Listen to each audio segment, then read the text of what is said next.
Súmate a las más de 2.500 empresas que han digitalizado su área de recursos humanos con Talana, remuneraciones, control de asistencia, comunicaciones y mucho más. Con Talana rediseña la forma de trabajar. Conoce más en talana.com. Y le presento de inmediato a nuestros contertulios. Patricio Fernández, buenas noches. Muy buenas noches. Gracias por estar aquí. Alicia Walker, muchas gracias por estar aquí. Muy buenas noches. Buenas noches, Matías. Constanza Hum, muy buenas noches, gracias por estar aquí. Muy buenas noches, y Rafael Matías. Berguán también, muchísimas Hola gracias. a todos. Absolutamente desbocado o ya fuera del partidor la carrera presidencial, ¿no? Partamos por uno de los sectores. Vimos hoy día, hace muy poco rato, la encuesta CADEM indica que si hay una primaria de la derecha, una de las personas que tiene ventajas, o al menos está primera en empate con Evelyn Matei, es Sebastián Sichel, que es independiente, que venía de la oposición, que tuvo un tránsito muy rápido. Hoy tiene una posición, según esta encuesta, de privilegio y de altas expectativas. Rafael Berguán, es tu sector. El oficialismo. No es mi sector, tú dices como el sector que tú mi representas, sector, ¿eh? Como este el lado meme. de la mesa. Hágase cargo. No me fabriques un meme que no quiero pasar a No, la pero próxima. ¿qué Es te el parece a sector de ti todos. la carrera? ¿Cómo se vislumbra? Salieron ministros del gabinete, Sí. en fin, ¿cómo vislumbras tú esa carrera? Sí, hay contradicciones, ¿no? Porque, bueno, no sé si tengo derecho a revelar lo que estaba diciendo Pato hace un rato atrás, No. pero hay varios que miran, no puedo hacerlo, bueno que lo diga él después entonces. Exacto. Pero efectivamente las cifras que aparecen hoy en una de las encuestas, la CADEM, ¿no? Llaman la atención porque si yo hubiese tenido que hacer una apuesta hace un par de semanas atrás, en ese momento, con esa información, probablemente habría predicho que Joaquín Lavín era un candidato que estaba muy bien posicionado. En la encuesta de día en la mañana no solo aparece empatado, ni siquiera aparece en segundo lugar, aparece en tercer lugar, y a una distancia en varios de los atributos que parecen importantes cuando uno mira la historia de encuestas y luego la elección, que son relevantes. Entonces, una primera aproximación es decir, esta cuestión todavía la verdad que no sabemos mucho, pero lo que yo sí diría que me parece interesante, más que tratar de hacer predicciones, porque recuerden que yo soy el economista y los economistas no somos buenos para las predicciones. Yo más que hacer una predicción sí diría que lo interesante en este momento, en comparación con la historia de las últimas 3 décadas chilenas, es que hay una derecha en la que hay varios candidatos que desde hace un rato y con distintas métricas aparecen como competitivos, que ese grupo de candidatos es bastante heterogéneo en varias dimensiones y que al mismo tiempo, a pesar de ser más heterogéneo que los que uno típicamente vio en las décadas pasadas, pareciera que están motivados o organizados en torno a un relato y un discurso, y esto parece contradictorio, insisto, que junta más que el que tuvieron en los años anteriores. Entonces uno ve en la izquierda, por otro lado, más desorden que el que típicamente había visto, ve en la derecha más orden que el que muchas veces se vio, tal vez porque no es lo mismo ser oposición que ser oficialismo, puede ser eso. Pero a mí me sorprende que estemos parados en este momento, y termino con esto. En este momento del partido, con un gobierno que tiene tan bajo apoyo, ese no fui yo. Se cayó un separador. No me- Fin de yo. año, Ese todo no puede fui yo. pasar. Rafael, lo vamos a Pero yo me voy a mover hacia acá para no generar... Yo también me voy a mover. Me sorprende que estemos a esta altura del partido, en un momento con un gobierno que, por muchas razones, tiene muy bajo apoyo, con muchos candidatos de la derecha muy distintos entre sí y que al mismo tiempo pareciera que, no la persona particular, pero sí el oficialismo tiene alta probabilidad de tener un candidato de continuidad en 2 años más. Elisa, te pido ser más tranquila que Rafa para que no votes el separador y No fui yo, no pase nada. Elisa, ¿tú qué piensas respecto Toda la de energía esta de carrera Rafa presidencial que ya movió partió? movió el- Yo pienso que la carrera presidencial está dando cuenta de un perfil transversal. Pareciera que la próxima elección presidencial es el momento de los alcaldes, que no es necesariamente una figura política que había estado bien representada para una carrera presidencial, pero la presencia del alcalde es transversal en todas las primarias o conversaciones que se está viendo y que tiene mucho sentido también con el proceso constituyente. O sea, desde el estallido social, cómo se dio conducción a un proceso político que tuviera conexión con el territorio, con la calle. Esa es la voz de los alcaldes. Y bueno, desde mi sector, por ejemplo, con Alberto Undurraga, también estaría representada esa voz de los alcaldes. Pero yo creo que es interesante conectar también en otro sentido la elección presidencial con el proceso constituyente, porque quien salga elegido va a tener el desafío de implementar el proceso constituyente. Entonces, ¿qué sería lo razonable? Tener un presidente que, por ejemplo, haya votado a prueba. O sea, es raro tener que salga elegido un presidente que no haya tenido sintonía con la importancia histórica de este momento. Y yo también diría, bueno, ¿qué sería lo razonable? Tener un presidente que sea transversal. Yo diría que desde el centro pueda construir un mundo que pueda conversar con la derecha y conversar con la izquierda, porque el proceso constituyente mismo es transversal. El 80% del plebiscito del 25 de octubre no generó polarización, sino que sacó una voz mayoritaria que dijo, bueno, vamos todos juntos. Y yo creo que es el centro el que justamente puede generar esa transversalidad. La curiosidad, perdón, Pato, la curiosidad que el candidato que hoy aparece perfilado en esta última encuesta es ex militante de tu partido y es bastante de centro, Sebastián Sichel. ¿Te llama la atención de algo de eso? Pero es candidato por este otro lado de la mesa ahora. Sí, bueno, a mí me llama la atención que a Sebastián Sichel lo presenten como un candidato independiente, porque yo lo conocí como demócrata cristiano, después vi que transitó y que fue militante de Ciudadanos, que ahora ha sido parte de este gobierno. Entonces yo no creo que sea realmente una figura independiente, sino que tal vez una figura que no necesariamente hace trabajos colectivos. Yo creo que si hay algo importante en este proceso, justamente en el marco más del proceso constituyente, es afiatar el sentido colectivo de la política. Y ahí me generan dudas. ¿A ti qué te pasa con este personaje que emerge?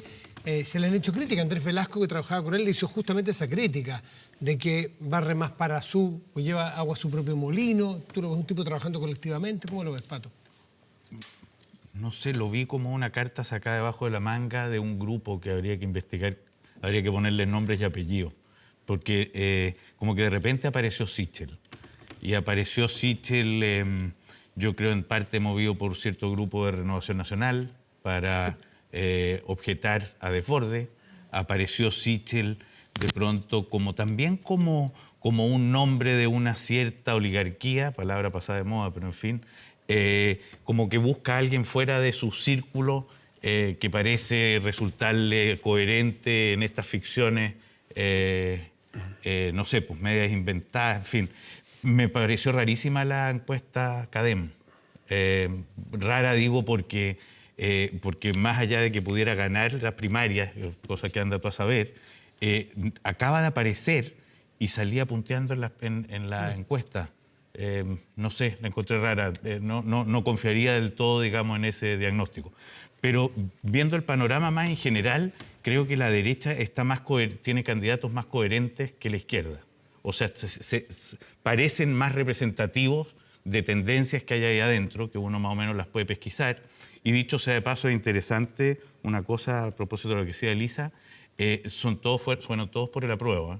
El único candidato que habría dando vuelta por el rechazo vendría del Partido Republicano. No sabemos de Evelyn Matei. No sabemos de Evelyn Matei. Evelyn Matei tiene Nunca lo dijo ella. un interrogante.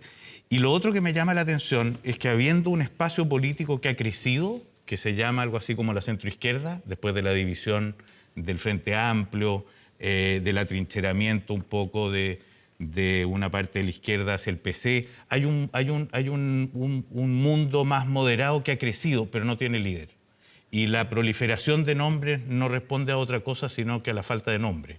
Porque cuando hay nombres claros hay pocos nombres. Cuando no hay nombres claros hay muchísimos nombres. Y no sé si al mundo que participa de eso le resulte verdaderamente interesante o coherente o relampagueante alguno de los nombres que ahí están habiendo.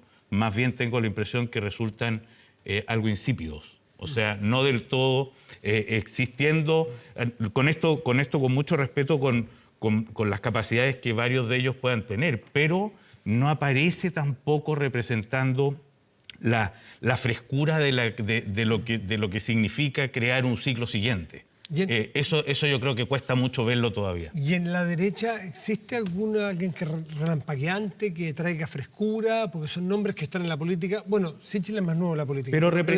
Pero si tú te fijas, representan de alguna manera, carismas están como más o menos puestos, ubicados. Sí. Lo que pasa es que los puntos, perdona, Constanza. son más que antes. Sí, voy a tratar de ser menos apasionada como Rafa para no votar de nuevo.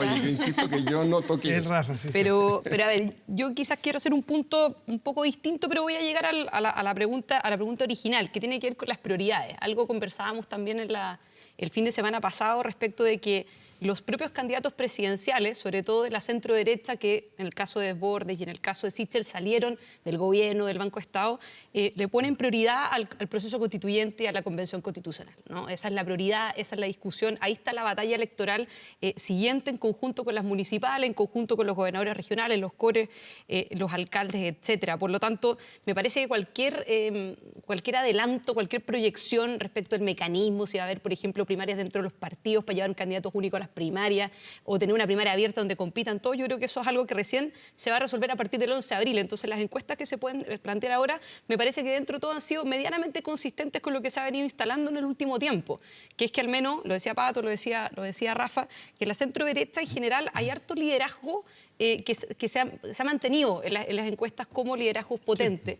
Y en general en la izquierda, para no decir centro-izquierda, son dos prácticamente, que es Daniel Jadwe y Pamela Giles, lo cual demuestra, y yo no lo veo desde un punto de vista positivo, lo complejo en términos del desfonde de ideas que puede haber en la centroizquierda, que está mucho más silenciada, que está mucho más callada, que está mucho más o menos falta de ideas y que ha utilizado más bien una posición muy obstruccionista respecto del gobierno como una táctica, una técnica política.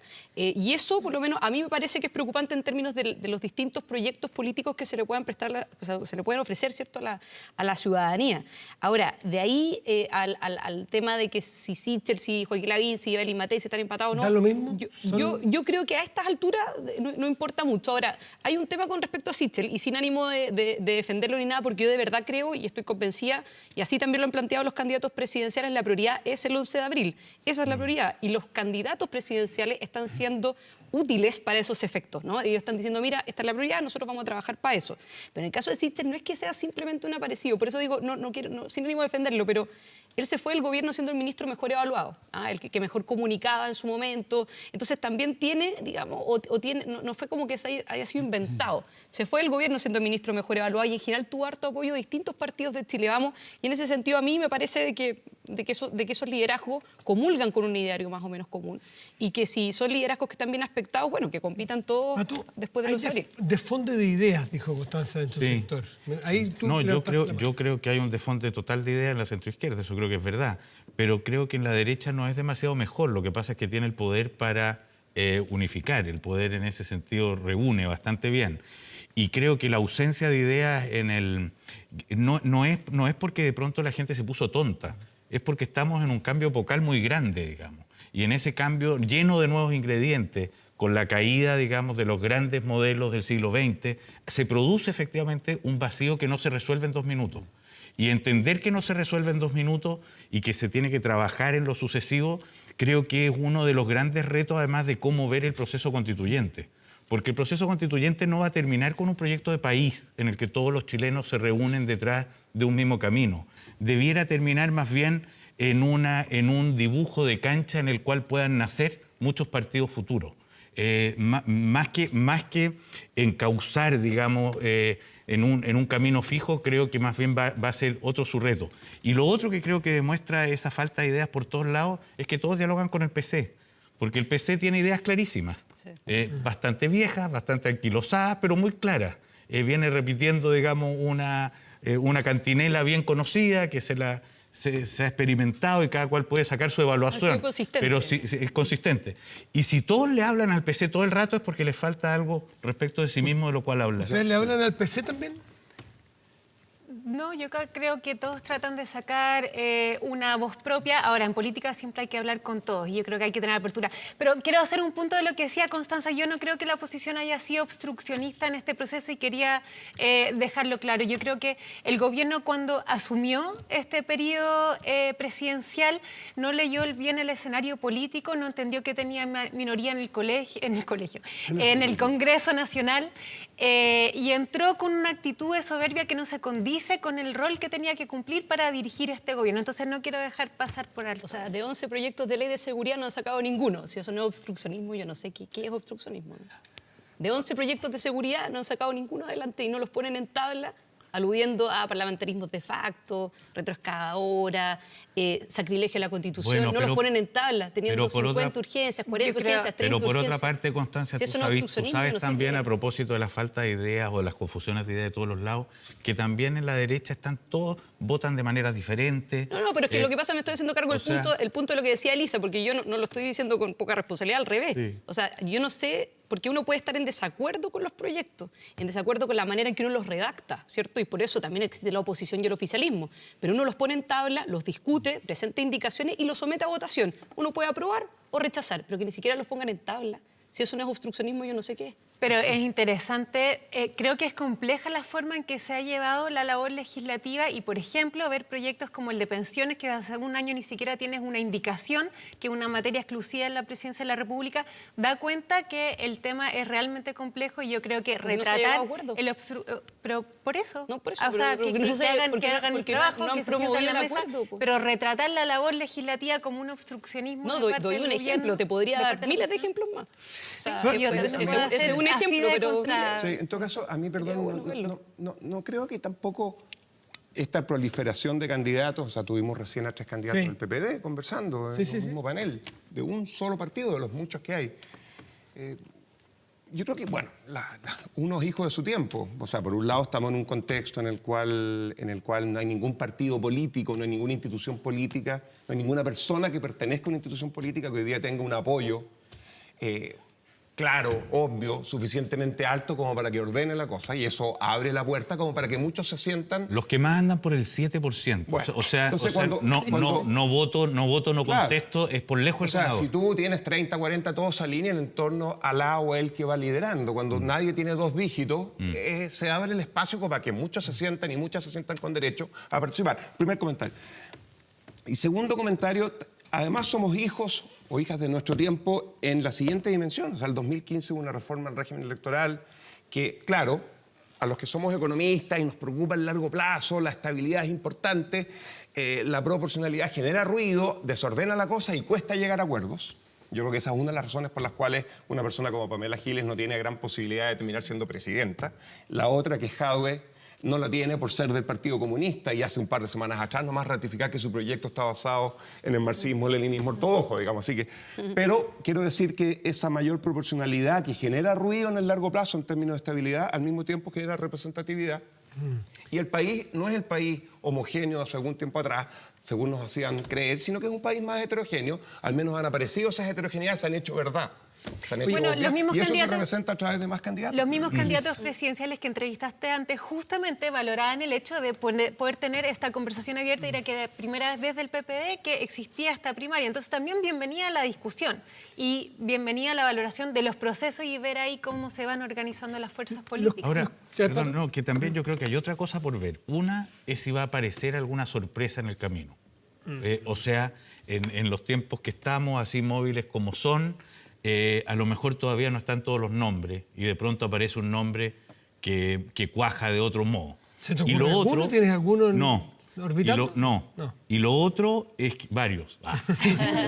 Y lo otro es que efectivamente en este tiempo también de cambio, una cosa que uno podría empezar a pensar es si en el proceso constituyente no se producen más cruces de los que uno se imagina también. ¿Eh? O sea, que este afán de cada bloque de tener algo así como el porcentaje suficiente o para imponerse o para bloquear, resulta que en su interior suceden cosas un Hay poco más más grises, misteriosas. más grises. Especialmente porque los partidos varios van a llevar harto independientes o van a ¿Puedo aparecer hacer un punto independientes. respecto a eso? Que quiero los pocos minutos que nos quedan, quiero ponerlos en un tema que ha sido el de la semana y el que viene, que son las vacunas, que llegaron esta semana. Llegaron 10.000, que no serán muchas, pero es el inicio de un proceso. Si se aprueba pronto, aparentemente la de Sinovac, que es la que viene de China, podrían llegar para enero 4 millones de vacunas en enero, 3 millones en febrero, 3 millones en marzo, con lo cual estaría vacunado, qué sé yo, el grueso, no sé cuánto sería ese grueso, pero el grueso serán 80, 70, 85, del grupo de riesgo. ¿Cómo evalúan ustedes la gestión del presidente y del gobierno en cuanto a la vacuna? Porque ya se habló sobre los respiradores, ya se habló sobre hospitales, ya se ha hablado sobre, qué sé yo, confinamientos o no. Sobre las vacunas, ¿cómo ves tú lo que ha hecho este gobierno? Matías, sin duda alguna ha sido una buena gestión. Yo creo que las buenas noticias son bienvenidas. Hay muchas observaciones y críticas que se le puede hacer a este gobierno, pero esta sí efectivamente es una buena gestión y hay que valorarla. Ahora, habiendo dicho eso, yo creo que es importante el relato que se construye en base a las vacunas, porque no basta tenerlas, tenemos que usarlas, tenemos que distribuirlas en la población y también nos han dicho que el efecto de las vacunas se va a ver a mediados del segundo semestre, o sea, tampoco va a ser un efecto inmediato. Y ahí la gran pregunta que creo que hay que hacerle al gobierno es cómo va a construir un relato de credibilidad en torno a la vacuna, porque creo que es lo peor que podría pasar en relación a esta materia, es que se transforme en una pugna política, en un yo apruebo al presidente Piñera o no apruebo al presidente Piñera según si destaco las vacunas o si accedo a las mismas. Entonces, creo que junto con valorar lo que hizo el gobierno, también hay que sugerir la llamada de la prudencia para que efectivamente la población acceda, para que efectivamente se pongan las vacunas y genere el efecto esperado que queremos todos, que es cuidarnos. Constanza, ¿cómo ves tú la gestión que se ha hecho con los datos expuestos? Sí, yo creo que un poco lo que decía Elisa, yo creo que hay muchas cosas o quizás atributos o parte del carácter que tiene el presidente que hay veces que se le critica bastante, pero si quizás de las cosas positivas de su obsesión a veces por respecto a ciertos temas, yo creo que el tema de la vacuna es parte un poco de esa obsesión que partió en mayo con los acuerdos, con armar un equipo de trabajo para que se empezaran a negociar los contratos, los distintos acuerdos en materia internacional para poner a Chile como el primer país latinoamericano que recibe vacuna y que además empieza a vacunar a la población en circunstancias de que al menos por lo que entendía hoy día un estudio de la Universidad Johns Hopkins, cerca de un cuarto de la población mundial recién se va a vacunar el 2022. O sea, a nosotros nos va bien con los acuerdos y con las vacunas que vamos a recibir, con las aprobaciones que se debieran recibir. Nosotros en junio del 2021 debiéramos tener vacunado al 70-80% que se requiere para que se produzca el efecto. ¿Tienes temor, como dice Elisa, a cómo se va a llevar eso a terreno? ¿Cómo va a ser el acceso? ¿Cómo va a ser en general la bajada? O sea, a mí no me parece que sea para sentir temor, porque precisamente la pega que se está haciendo hoy día es una pega comunicacional con las 10.000 dosis que se recibieron ahora y con las 10.000 dosis que se van a recibir un par de semanas más, que es la segunda dosis finalmente de quienes se vacunaron ahora. Me parece que la lógica de lo que se está haciendo en este periodo es precisamente tratar de dar tranquilidad respecto a la seguridad de esas vacunas y también la importancia de tener que vacunarse. Entonces, yo por lo que menos creo que el nivel de gestión que se ha mostrado acá ha sido superlativo en términos del gobierno. Incluso hay países de Europa que no van a recibir la vacuna antes que Chile y me parece que eso es una muy buena, es una tremenda gestión que debiera tener un reconocimiento transversal y evitar, digamos... Rafa, a ti, y la pregunta, ¿todos se vacunarían los que están aquí o algunos que todavía no? O sea, ¿todos se vacunarían? Absolutamente. o sea, Rafa, en 2 segundos. Solo hay que uno, en vez de plantear dudas desde la ignorancia y el fanatismo, lo que hay que hacer es aplaudir las maravillas de la ciencia, que es capaz cuando la gente se pone de acuerdo y cuando el Estado y el mercado trabajan en conjunto de generar en unos pocos días algo que puede terminar salvando una generación completa, ¿no? O sea, yo quiero hacer un comentario a propósito de esto, porque entendiendo todos que este ha sido un año horrible y son más las 10 de la noche y si puedo usar un chilenismo.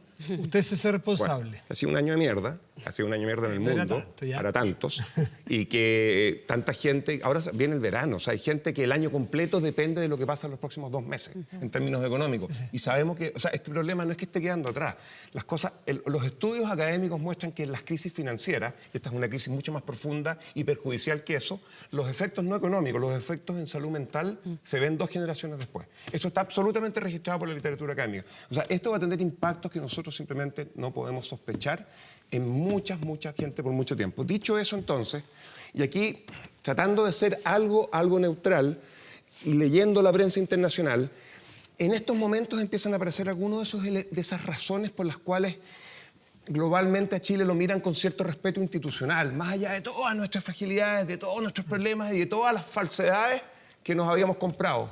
Porque ahí están las razones de verdad para que estemos viviendo lo que estamos viviendo desde octubre del año antepasado o pasado. Pero dicho eso, sí hay objetivamente hablando en el contexto de la realidad mundial elementos institucionales que muestran a Chile, en comparación con países similares en términos de desarrollo, mucho mejor preparado siempre. Y este es un resultado de eso. Más. Logística, capacidad de comprar, de diseñar, de planificar, etcétera, mucho mejor que otros países que tienen incluso más capacidad de ingreso que nosotros. Pato, ¿cómo lo ves tú? Por lo que uno sabe, hasta acá solo hay que reconocer que se supone que se está haciendo una buena gestión con las vacunas. Pero yo le recordaría a Piñera, porque se le olvidan cosas, que, y ahí tomo un poco lo que decía Elisa, que no viene más la prudencia o aprender de los errores del pasado. Mira, Piñera, el gobierno, cuando esto estaba empezando, festejó bien rápido y dijo que estábamos mejor que Italia y que estábamos más preparados que otros. Muy poco tiempo antes había ya dicho que éramos un oasis en medio de América Latina. Yo creo que la cosa va bien, pero lo veo al mismo tiempo conviviendo con una figuración que no entiendo qué cálculo hace para tenerla, o a lo mejor lo entiendo y me parece poco aconsejable. O sea, lo veo como saliendo mucho de nuevo al tapete, seguramente producto de que tuvo una encuesta de un 7%, exponiéndose mucho en una gestión que inicialmente se ve bien, pero que falta. O sea, todavía recién estamos efectivamente en la llegada de 20.000 vacunas. Se supone que está prometido y estamos más avanzados que otras varias partes en América Latina, pero estamos en 20.000 vacunas. O sea, yo sería un poco cauteloso porque los porrazos no calculados han sido fuertes en los últimos años. Hacemos una pausa, nos separamos. Espérenos aquí en Estado Nacional.